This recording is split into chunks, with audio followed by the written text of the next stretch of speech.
Qoraqalpog'istonda biznes yuritish va investitsiya kiritish uchun yaratilgan soliq imkoniyatlari va imtiyozlarini birgalikda ko'rib chiqamiz. 2028-yilning 1-yanvar sanasiga qadar foyda solig'i, aylanmadan olinadigan soliq, mol-mulk solig'i hamda yer solig'i bo'yicha soliq stavkalari 2 barobarga kamaytirildi. Misol uchun, foyda solig'i korxonangizning yillik foydasi 1 milliard so'm, amaldagi stavkasi 15%, imtiyoz qo'llanganda 7.5% bo'lsa, natijada siz 75 million so'm tejab qolasiz. Aylanmadan olinadigan soliq, yillik aylanma 2 milliard so'm, amalda 4%, imtiyoz qo'llangandagi stavka 2% bo'lsa, natijada siz 40 million so'm tejaysiz. Mol-mulk solig'i, korxonangiz binosining qiymati 3 milliard so'm, amalda bino qiymatining 1.5%, kamaytirilgan stavkada 0.75% bo'lsa, tejaladi 22.5 million so'm. Yer solig'i, 2026-yil 1-yanvar holatiga 1 gektar yer solig'i 35 million so'm etib belgilangan bo'lsa, imtiyoz asosida siz 17.5 million so'm tejaysiz. Ijtimoiy soliq 1% miqdorida to'lanadi. Keling, tejalgandagi holatini ko'rib chiqamiz. Xodimlaringiz soni 20 nafar, oylik ish haqi jamg'armasi 200 million so'm. Amaldagi ijtimoiy soliq stavkasi 12% bo'lganda, 1 oy uchun 24 million so'm hisoblanadi. 1% imtiyoz bilan oyiga 22 million so'm tejaysiz. 2027-yil 1-yanvargacha Mo'ynoqdagi kichik sanoat zonasi hududidagi sanoat korxonalari qo'shilgan qiymat solig'idan tashqari barcha turdagi soliqlardan ozod etilgan.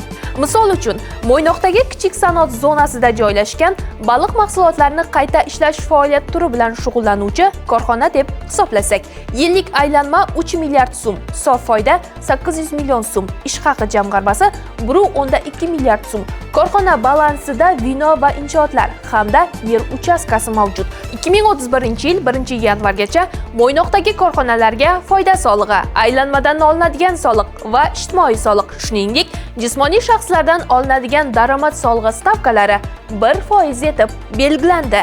Misol uchun, Mo'ynoqdagi tikuvchilik korxonasining yillik aylanmasi 5 milliard so'm, sof foyda 1 milliard so'm, oylik ish haqi jamg'armasi 150 million so'm, xodimlar soni 30 nafar bo'lsin.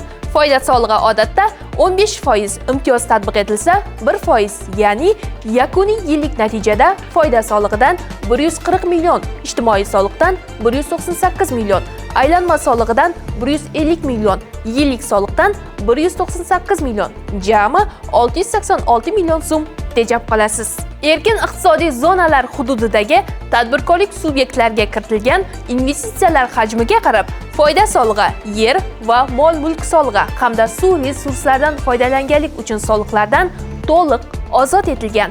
Misol uchun, Nukus shahrida tashkil etilgan erkin iqtisodiy zona hududida tadbirkor qurilish materiallari ishlab chiqarish faoliyati bilan shug'ullanadi. Kiritilgan investitsiya hajmi 5 million AQSh dollari. Korxona balansida ishlab chiqarish binosi va yer uchastkasi mavjud. Suv resurslaridan foydalanish imkoniyati ham bor.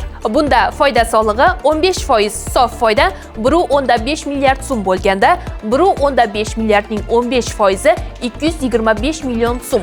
Mol-mulk solig'i 1.5%, 60 million so'm. Yer solig'i 25 million so'm. Suv resurslaridan foydalanganlik uchun soliq 20 million so'm, jami 330 million so'm tejaysiz. Sanoat zonalaridagi yuridik shaxslar uchun xususiylashtirilayotgan yer uchastkasini sotib olish qiymati yuridik shaxslardan olinadigan yer solig'i bazaviy soliq stavkasining Nukus shahrida 1 baravari, boshqa hududlarda 0.5 baravari miqdoridan kelib chiqib aniqlanadi. Keyingi videoda sizga yer uchastkalari, obyektlarni imtiyozli shartlarda berish, xususiylashtirish imkoniyatlari va imtiyozlari bilan yaqindan tanishtiramiz. Bizdan uzoqlashmang.